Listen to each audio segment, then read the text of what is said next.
13 mars 2025, peuple d'Afrique, recevez nos salutations. L'annonce du ministre des Affaires étrangères de la République du Togo, laissant attendre que le Togo pourra décider d'adhérer à l'AES. Bon, nous, vous savez, l'objectif de l'AES, c'est de construire les États-Unis d'Afrique. C'est de construire les États-Unis d'Afrique. Mais il s'agit de quels États-Unis d'Afrique? Il ne s'agit pas des États africains unis entre les mains des impérialistes. Mais il s'agit des États africains souverains, des États africains nationalistes, des États africains qui doivent travailler pour le bien-être des populations africaines. Pas comme on ne veut pas substituer l'Union africaine par une autre union des États africains et opérant de la même façon, non. Donc, pour moi, il est très tôt que le Togo puisse rejoindre les pays de l'AES. Nous l'avions dit. Ce n'est pas que le Togo peut décider de rejoindre l'AES, mais est-ce que le Togo a les moyens de rejoindre l'AES avec les dirigeants actuels? C'est ça la vraie question. Nous, je fais partie des analystes qui pensent qu'il faut sans doute une alternance à la tête du Togo pour que ce pays puisse rejoindre l'AES. Avec l'équipe de Faure Gnassingbé, ce n'est pas possible. Parce que Faure Gnassingbé, c'est un peu le Bachar al-Assad d'Afrique de l'Ouest. Quoi qu'il puisse faire, tant qu'il a hérité du pouvoir de son père avec des milliers de morts, ce n'est pas une bonne image. L'AES, ce n'est pas ce genre de système de gouvernance. Et il n'a pas une légitimité forte. S'il travaille à se construire une légitimité dans son pays, qu'il soit aussi populaire comme les dirigeants de l'AES, c'est avec une forte popularité qu'on peut bousculer les impérialistes. Est-ce que le Togo est à ce niveau? La réponse évidemment c'est non. Ça ne sert à rien de se mentir, de se jeter les fleurs. L'AES, c'est l'union des États souverains d'Afrique. L'AES, c'est l'union des États qui disent non aux impérialistes. Il peut y avoir des erreurs. L'œuvre humaine n'est jamais parfaite, mais... Et d'ailleurs, ce n'est pas que le Togo. L'AES, c'est une maison en construction. Donc, nous ne sommes pas prêts d'abord à admettre d'autres personnes au sein de la maison. C'est une maison en construction. Nous sommes d'abord en train de construire l'AES. Et l'AES, il faudrait que de la Confédération, l'AES devienne un État fédéral. Et en ce moment, tout pays qui va entrer, vous allez entrer comme un quatrième État fédéral de l'AES. Mais pas tant que nous sommes une confédération, ce n'est pas possible. Et l'AES doit devenir d'abord, doit avoir son espace monétaire. Si l'AES devient l'espace monétaire très crédible de l'Afrique de l'Ouest, en ce moment, nous pouvons nous ouvrir à d'autres. Il y a beaucoup de préalables. L'AES même n'a pas fini de se construire. Nous n'avons pas fini de nous construire. L'AES est en construction. Nous n'avons même pas d'abord de parlement AES. Nous n'avons pas beaucoup d'organes encore de fonctionnement, d'opérationnalisation de l'AES. Donc c'est très tôt. Cette annonce du ministre des Affaires étrangères du Togo, c'est bien théoriquement, mais dans les faits, ça ne va pas passer. Et il y a des préalables pour rejoindre l'AES. Première condition, c'est quoi? C'est de quitter la CEDEAO. L'AES est né en rejet de la CEDEAO, ça on le sait. Ce n'est caché des personnes. On ne peut pas être à la fois membre de la CEDEAO et puis membre de l'AES. Les salles, ça ne va pas fonctionner. S'il y a des gens qui rêvent d'être d'Erdogan de l'Afrique de l'Ouest, ça ne va pas fonctionner. Ce n'est pas possible. Cette formule de vouloir être Erdogan d'Afrique de l'Ouest, Faure Gnassingbé, je suis désolé, ça ne va pas fonctionner. On ne peut pas avoir un pied dans la CEDEAO et puis un pied dans l'AES. Ce n'est pas possible. Il y a beaucoup de préalables. Il faut dénoncer les accords impérialistes, notamment l'accord de défense qui lie le Togo à la France. Vous n'êtes pas sans savoir qu'en 1986, il y a eu un grand déploiement des militaires français au Togo, précisément à Lomé. Pourquoi?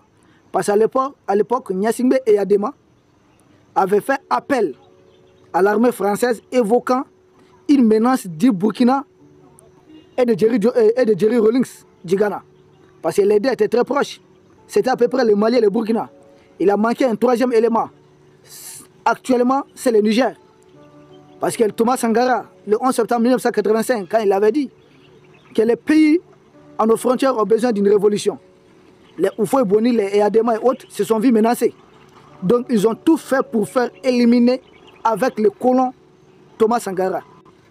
Et Gnassingbé et Eyadema avaient, en évoquant les accords de défense, avec la France avait permis le déploiement de plusieurs militaires togolais, pardon, de plusieurs militaires français au Togo. Et d'ailleurs, le résultat, ça a été quoi? C'était en 1986. Nous savons qu'en 1987, le président Thomas Sankara a été assassiné. L'opération préparée depuis chez Houphouët-Boigny, mais certains mercenaires seraient venus du Togo. Qui étaient-ils? Qui les a formés? Qui étaient ces mercenaires? Le vrai procès permettra d'étaler au grand jour les visages et les rôles de chacun. Pour le moment, nous ne sommes pas à ce niveau. Donc il y a des préalables pour rejoindre les pays de l'Est. Il faut dénoncer tous les accords. Tous les accords. Et d'ailleurs, pourquoi Sylvianis Olympio a été éliminé? C'est parce qu'il a refusé. Il a refusé des accords bidons que De Gaulle voulait imposer au Togo. Pourquoi il a été éliminé? C'est parce qu'il avait refusé l'incorporation dans l'armée togolaise de 300 militaires qui étaient des mercenaires, dont le groupe d'Emmanuel Bolodier, qui a dirigé le Togo pendant 3 jours, avant de céder le pouvoir à Nicolas Gurnicki, lui-même fils de colon, parce qu'il est allemand d'origine polonaise. Or, nous savons que le Togo s'appelait Togoland auparavant. C'est-à-dire de 1884 jusqu'en 1916, le Togo a été une colonie allemande. Et vous savez, lors de la défaite allemande de la Première Guerre mondiale, le Togo a été partagé en deux. Une partie francophone et une partie anglophone, comme le cas du Cameroun, qui était aussi une colonie allemande. Une partie francophone, une partie anglophone. Mais seulement du côté du Togo, la partie anglophone, la Grande-Bretagne a rattaché ça directement au Ghana. Bon, il y a beaucoup de préalables. Il y a beaucoup de choses qu'il faudrait régler. Le fort et Sylvianis Olympio, il a été éliminé parce qu'il a refusé d'incorporer dans l'armée togolaise, qui était naissante, une armée naissante, tous ces militaires, parce qu'il il faut le dire, Gnassingbé et Adema, les pères des forts Gnassingbé, il a fait la guerre d'Indochine en tant que mercenaire français. Il a fait la guerre d'Algérie. Et la guerre d'Algérie a pris fin en 1962. C'est en 1962, quand la France a mis fin à la guerre d'Algérie, avec les accords d'Évian, Gnassingbé et son groupe sont rentrés au Togo. Il était sergent. Et ce sont eux qui ont fait assassiner le premier président du Togo, un grand panafricain, Sylvianis Olympio, à qui nous rendons un vibrant hommage. Et Sylvianis Olympio, il avait évidemment refusé les accords bidons avec la France. Sylvianis Olympio, il était sur son projet de créer une monnaie togolaise. Un vrai nationaliste. Il a été éliminé. Éliminé physiquement devant l'ambassade des États-Unis. Ce sont ces gens qui viennent enseigner la démocratie aux Africains. Et qui viennent enseigner les questions des droits de l'homme aux Africains. L'hôpital se moque de la charité. On est à ce niveau. Il y a beaucoup de préalables pour rejoindre l'AES. D'ailleurs, la raison avancée par le ministre des Affaires étrangères du Togo, Robert Dussey. Excellence, ça ne tient pas debout. Pourquoi? Parce que nous, l'image que nous avons du Togo, Robert Dussey, vraiment, nous le savions. Nous savons que c'est lui le grand stratège auprès du président Faure Gnassingbé, parce qu'il a été son conseiller diplomatique dès son arrivée au pouvoir, c'est-à-dire de 2005 jusqu'à 2013. Parce que Faure Gnassingbé est arrivé au pouvoir en 2005. Jusqu'à 2013, son conseiller diplomatique, son conseiller aux affaires internationales, c'était Robert Dussey. Donc c'est lui qui a forgé en quelque sorte Faure Gnassingbé. Et de 2013 jusqu'à 2025, il est ce grand ministre des Affaires étrangères du Togo. C'est lui le grand stratège auprès du président togolais. Parce que c'est lui qui a négocié entre le Mali et la CEDEAO pour mettre fin à cet embargo injuste. C'est lui encore qui a négocié entre le Niger et la CEDEAO. C'est lui qui a négocié pour le carnaf militaire de M. Alassane Dramane Ouattara. C'est lui qui a négocié pour que Damimba trouve refuge au Togo. Et nous savons que c'est lui aussi qui avait négocié pour la libération des 4 espions de la France, mais il avait échoué, qui étaient détenus au Burkina. Donc, il est en bon terme, il a accompli des missions de la France auprès des pays de l'Est, il a accompli des missions des pays de l'Est auprès de la CEDEAO, intermédiaire. Or, les pays de l'Est ne veulent pas d'un État intermédiaire avec des dirigeants qui sont hostiles. Ça ne passe pas. Ça ne passe pas. Donc, lui, la raison qu'il avance, c'est une raison purement économique. Il dit que ça serait bon pour les affaires. Les pays de l'Est auront un accès à la mer et que le Togo aussi va bénéficier du fait qu'il y aura un grand transit des marchandises des 3 pays de l'Est à partir du port de Lomé. C'est son calcul.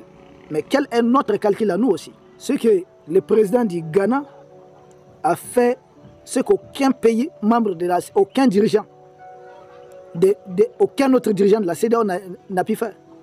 Qu'est-ce qu'il a fait? Il s'est rendu lui-même, il s'est rendu physiquement au Mali, physiquement au Niger, physiquement au Burkina. Mieux encore, il a désavoué M. Alassane Draman Ouattara qui lui demandait de travailler à faire revenir les pays de l'Est de la CEDEAO, qu'on est bien, on est mieux à 15 qu'à 3.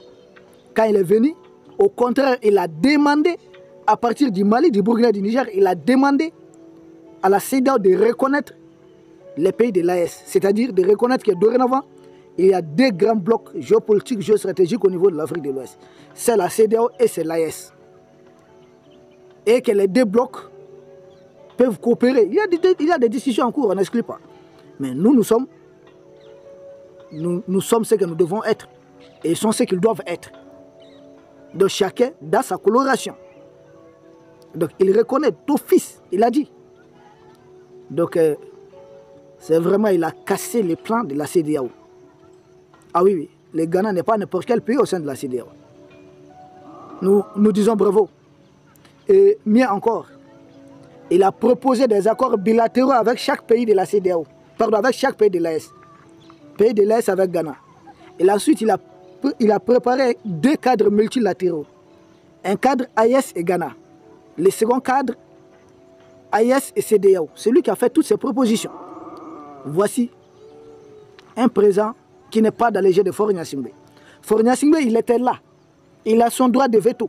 Il pouvait voter contre, mettre son veto pour qu'il n'y ait pas cette guerre, agression économique contre le Mali qu'ils ont fait appeler embargo. Sanction illégitime, illégale, injuste. Il était là quand on a imposé tout cet embargo contre le Niger. Il pouvait empêcher avec son droit de veto. Il pouvait décider de quitter la CEDEAO parce qu'il sait que c'est du faux.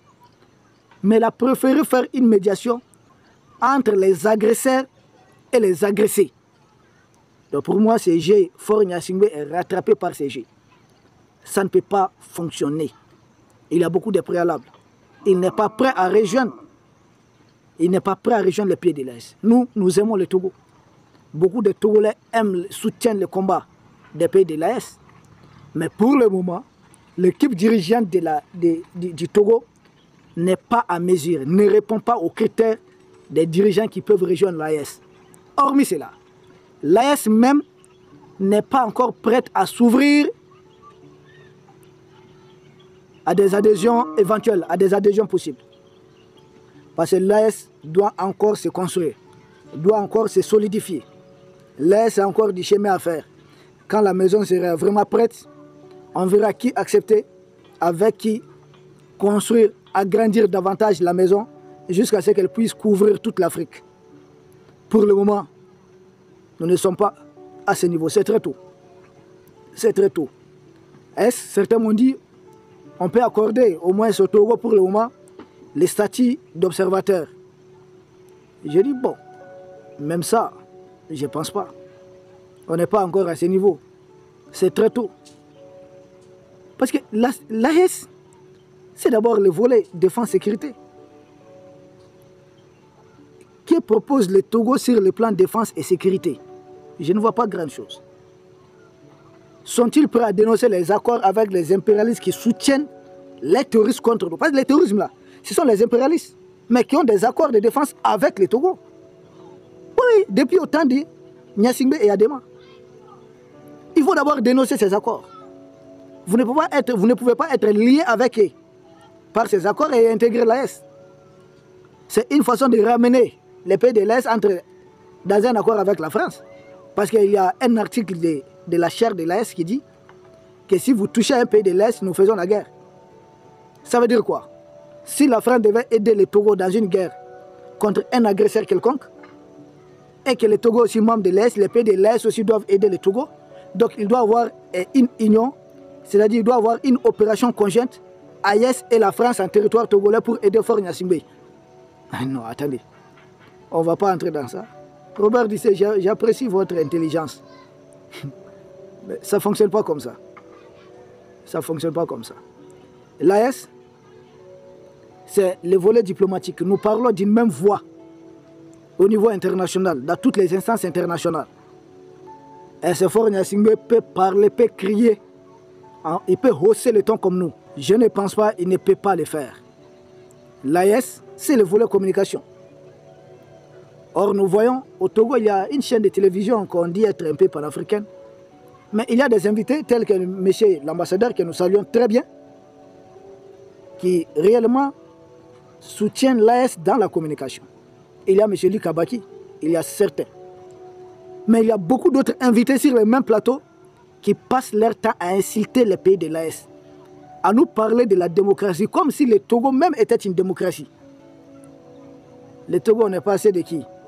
De Sylvianis Olympio. Il a été assassiné. Il n'y a jamais eu d'assassinat de président ici. En tout cas, pas au Mali. Au Niger, oui. Avec le président Ibrahim Baré Maïnassara. Au Burkina, oui. Avec le capitaine Thomas Sankara. Au Mali, indirectement. C'est-à-dire, plus de 8 ans après avoir déposé le président Modibo Keïta, il a été empoisonné. Mais il a fait à peu près 8 ans après avoir quitté le pouvoir. Bon, Sylvianis Olympio. Après, c'est qui Emmanuel Bolodio, reine des 3 jours. Après, c'est qui Nicolas Gourneski. 16 janvier 1963, 16 janvier 1967, il a été déposé. Et Kleber prend le pouvoir. Il fait 3 mois. Lui aussi, il a été déposé par un autre coup d'État. Gnassingbé et Adema. De 1967 jusqu'à 2005, le Togo est dirigé par un seul homme, 38 ans. À sa mort, le président de l'Assemblée qui devait prendre le pouvoir, l'armée l'écarte. C'est un coup d'État. L'armée dit que non, il est en déplacement au niveau de l'Union européenne. Et l'armée fait élire l'actuel président Faure Gnassingbé président de l'Assemblée du Togo. On dit, bon, maintenant, lui, il va finir le reste du mandat de son père. Avec tout ce brouhaha international, ils ont cédé partiellement. Parce que 3 mois après, il est élu président du Togo. Depuis 2005, il est aux affaires jusqu'à présent. Mais il y a des pseudo-intellectuels au Togo qui disent que le Togo est une démocratie et que les pays de l'Est sont dans le coup d'État. J'ai dit, vous êtes vraiment sérieux dans ce que vous êtes en train de dire? Vous, comme ça, vous êtes une démocratie. Nous, au moins, on avait 30 ans dans leur fameuse démocratie. Et il y a un président sortant qui a passé le pouvoir à un président rentrant. Entre le président Alpha Konaré et le président Amadou Toumani Touré. Ibeka a été élu en 2013. Nous, au moins, on a fait 30 ans dans la fameuse démocratie. On faisait semblant, on a récolté que misère. Mais les gens de Faure Gnassingbé disent qu'eux aussi sont des démocrates, que nous sommes une dictature.